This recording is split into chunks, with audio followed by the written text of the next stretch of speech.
A paz do Senhor, meus irmãos, sejam bem-vindos a todos no nosso canal.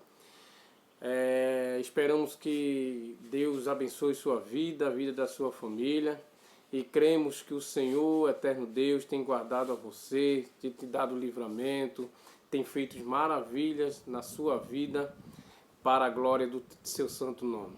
Desde já eu peço que você se inscreva no nosso canal, você que ainda não é inscrito. Vamos estudar aqui a palavra de Deus, a santa e gloriosa palavra de Deus, porque o nome do nosso canal já está dizendo, né? Porção divina, e nós vamos estudar os segredos espirituais da santa e gloriosa palavra de Deus. Bom, hoje nós vamos estudar o segredo por trás do mito do Éden, ou seja, o que era o fruto proibido que Deus proibiu Adão e Eva de comer, e o que era a simbologia por trás de cada personagem envolvido nesse texto, tá? Vamos lá. Primeiro, eu peço que você pegue sua Bíblia, se você está em casa, se você tem uma Bíblia aí ao seu lado, perto de você. Pegue sua Bíblia aí e vamos ler a palavra de Deus em Gênesis capítulo 2, o versículo 15 ao versículo 17, que nos diz a palavra de Deus. E tomou o Senhor Deus o homem e o pôs no jardim do Éden para o lavrar e o guardar.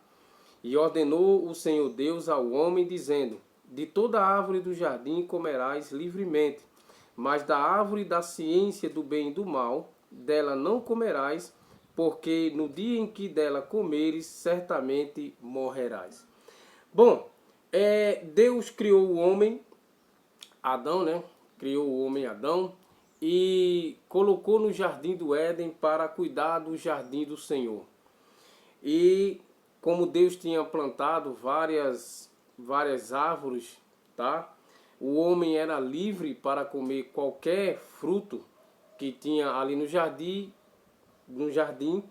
porém menos uma, que é o fruto da árvore do conhecimento do bem e do mal.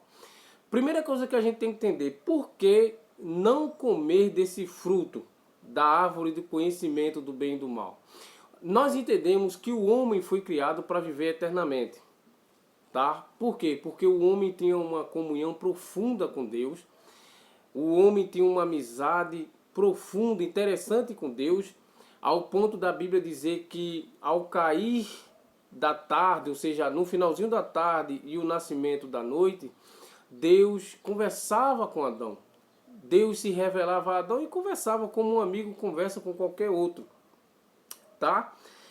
Porém, o homem perdeu essa categoria. O homem perdeu esse privilégio de viver eternamente. Por quê? Eternamente. Por quê? Porque a ordem foi não comer do fruto do bem e do mal. Isso quer dizer que o homem só conhecia o bem. Porém, ao comer do fruto proibido, dá a entender que isso era uma indicação de que o homem estava procurando conhecer o lado mal da sua vida, o lado mal da história, o lado mal da coisa, tá? Porque o que é o lado mal? O lado mal é o instinto mal do ser humano, a inclinação para o mal do ser humano, tá? O conceito de mal, de maldade na cultura judaica é o instinto mal, é a inclinação para o mal que está dentro de cada ser humano. E a ordem de Deus foi para Adão não comer daquele fruto. Pois bem, quando chega no capítulo 3 do mesmo livro de Gênesis, e no capítulo 3, versículo 3 a 5, há um diálogo entre a serpente, tá, e a mulher. A mulher, no caso Eva, que Deus criou para ser ajudadora de Adão. Capítulo 3, versículo 3 e o versículo 5. Vê que coisa maravilhosa. O diálogo diz assim. Vamos ler do primeiro, que é melhor, né? Para a gente entender melhor. Ora, a serpente era mais astuta que todos os animais do campo que o Senhor Deus tinha feito ou tinha criado. E esta disse à mulher, ou seja, a serpente disse à mulher: é assim que Deus disse: não comereis de toda a árvore do jardim? E disse a mulher à serpente: do fruto das árvores do jardim comeremos, mas do fruto da árvore que está no meio do jardim, disse Deus: não comereis dele, nem nele tocareis, para que não morrais. Então, veja aí o versículo 4. Então a serpente disse à mulher: certamente não morrereis. Ou seja, o que foi que a serpente lançou para a mulher? Não, isso que Deus disse para vocês aí não é verdade. Vocês não vão morrer. Deus, na verdade, está enganando vocês, está aí escondendo alguma coisa, está escondendo algo. Aí no versículo 5, a serpente vai mais além, tá? Dizendo assim: porque Deus sabe que no dia em que dele comeres, se abrirão os vossos olhos e sereis como Deus, sabendo o bem e o mal. Então no versículo 3, a serpente mente para Eva, engana Eva, dizendo que ela não ia morrer se comesse do fruto. No versículo 4, a serpente diz uma verdade. E é uma verdade sim, porque no versículo 22 do mesmo capítulo 3 de Gênesis, o próprio Deus diz assim, ó: então disse o Senhor Deus: eis que o homem agora é como um de nós, sabendo o bem e o mal. Então, o homem foi criado apenas para conhecer o bem. Porém, ao comer do fruto da árvore do conhecimento do bem e do mal, o homem passou a conhecer o mal. O homem passou a praticar o mal. O homem passou a ter dentro de si o instinto mal, ou seja, a inclinação para o mal. O homem passou a ser maldoso, passou a praticar a maldade, sendo que antes ele não conhecia o que era isso. O interessante é que agora vem o ponto naufrágio desse vídeo, desse estudo bíblico. Vamos lá. Primeira coisa interessante, qual é o segredo espiritual por trás do fruto? O que era o fruto? A Igreja Católica, durante milhares de anos, desde os séculos 3, 4 depois de Cristo, lançou para o mundo a ideia de que esse fruto seria uma maçã. Por que uma maçã? Deixa eu explicar para vocês. Os padres católicos consideram e interpretam que o primeiro pecado veio ao mundo por conta da mulher. Nesse diálogo que existiu entre a serpente e a mulher, os padres afirmam que houve um ato sexual entre Eva e a serpente. Um ato sexual. E por que eles afirmam que são uma maçã? Porque a maçã é considerada a fruta da sexualidade. Por quê? Porque está ligada a Afrodite, que é a deusa da sexualidade da mitologia grega. Deu para entender como a Igreja Católica associou o fruto com a mitologia grega, tá? E com o sexo, com a sexualidade. Por isso que a Igreja Católica, durante milhares de anos, atribuiu à mulher a culpa do pecado ter entrado no mundo. Por isso que a mulher sempre foi rejeitada, a mulher sempre foi, vamos dizer assim, discriminada, a mulher sempre foi considerada a parte mais frágil do casamento, tá? A mulher sempre foi considerada um ser desprezível pela Igreja Católica. Por isso, por essa interpretação errônea dos padres. Já os rabinos, os estudiosos da lei judaica, dizem, não são todos, alguns dizem, que aquele fruto era um figo. Por quê? Porque o texto bíblico vai dizer que quando Eva e Adão perceberam que estavam nus, eles cozeram folhas de figueira para cobrir suas partes íntimas. Então os rabinos entendem que ali aquele fruto era um figo. Porém, meus irmãos, a verdade é que a cultura judaica em si, no seu texto original, ele mostra que não era nem uma maçã, nem era um figo. Na verdade, aquele fruto é apenas uma simbologia do livre-arbítrio que o homem obteve depois da sua rebeldia, depois da sua desobediência, depois de ter comido o fruto proibido. E por que eu estou dizendo isso? Porque Tiago, o livro de Tiago, o livro do apóstolo Tiago, lá depois de Hebreus, Tiago diz uma coisa maravilhosa. Ele explica exatamente quais eram os personagens que estavam envolvidos nesse texto bíblico. Tiago fica depois de Hebreus, no capítulo 1, e o versículo 13 ao 15. Diz assim a palavra de Deus: ninguém sendo tentado, diga, de Deus sou tentado, porque Deus não pode ser tentado pelo mal e a ninguém tenta. Mas cada um, veja o versículo 14, preste bem atenção, Tiago capítulo 1, versículo 13, 14 e 15. Agora veja o versículo 14 e preste bem atenção para você entender. Mas cada um é tentado quando atraído e engodado, ou seja, e enganado pela sua própria concupiscência. Você já analisou e já pesquisou o que significa a palavra concupiscência no grego? Concupiscência quer dizer o desejo desenfreado da carne. No versículo 13 e o 14, o que é que o apóstolo Tiago está dizendo? Que Deus não tenta ninguém. Pelo contrário, o homem é que é tentado quando ele é atraído e enganado pelo seu próprio desejo carnal. Aí no versículo 15, ele diz uma coisa que eu entendo que ele está se referindo ao que aconteceu no Éden.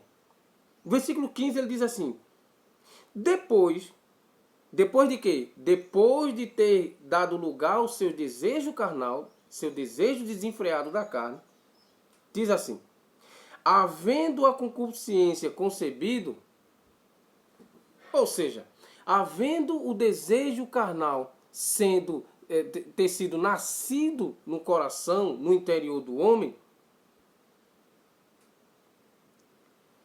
dá à luz o pecado. Ou seja, nasce o pecado. Quando o desejo desenfreado da carne vem sobre nós, que já está dentro, já está no interior, quando ele é ativado, ele dá luz ao pecado. E o apóstolo Tiago diz assim: e o pecado consumado, este gera a morte. Não foi o que aconteceu no jardim? O que foi que aconteceu? Quem era a serpente na realidade? A serpente é uma simbologia do desejo de Eva de conhecer e comer o fruto. Quando a serpente disse a ela: olha, Deus sabe que no dia que vocês comeres, abrir-se-ão vossos olhos e vocês serão iguais a Deus. A mulher, a curiosidade de Eva foi aguçada literalmente, automaticamente. E Eva disse: oxe, peraí. Então nós queremos ser igual a Deus. A mulher foi lá, comeu do fruto e além dela comer, ainda convenceu seu marido a comer do fruto. Então o apóstolo Tiago diz com toda clareza, que o pecado é o desejo desenfreado da carne que está dentro de cada ser humano. Dentro de cada ser humano. O apóstolo Paulo, escrevendo em Gálatas, ele diz uma coisa maravilhosa que muita gente não para perceber e nem meditar. O apóstolo Paulo diz assim, ó: irai-vos, mas não pequeis. Não se ponha o sol sobre a vossa ira. Aí ele diz assim: não dê lugar ao diabo.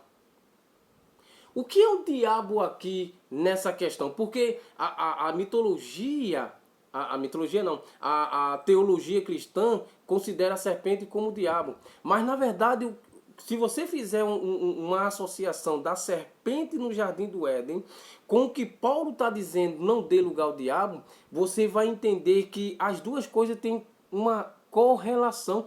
Por quê? Porque Paulo está dizendo o seguinte: olha, se você se irar e você agir baseado na sua ira, você vai dar lugar ao diabo. Então onde está o diabo? Dentro do próprio ser humano. Então nós podemos entender que todo ser humano temos, infelizmente, isso é a realidade bíblica, todo ser humano, nós temos uns minis adversários dentro de nós. Porque o que é o diabo? A palavra Ra-Satã em hebraico, muita gente acha isso, isso é muito mal, é muito mal. Ra-Satã em hebraico, na verdade, significa adversário. Então, quem é o meu adversário? O meu pecado. O que Paulo está dizendo é que nós temos dentro de nós, cada ser humano tem dentro de si adversários. E quem é o teu adversário? A ira, a inveja, o rancor, o ódio.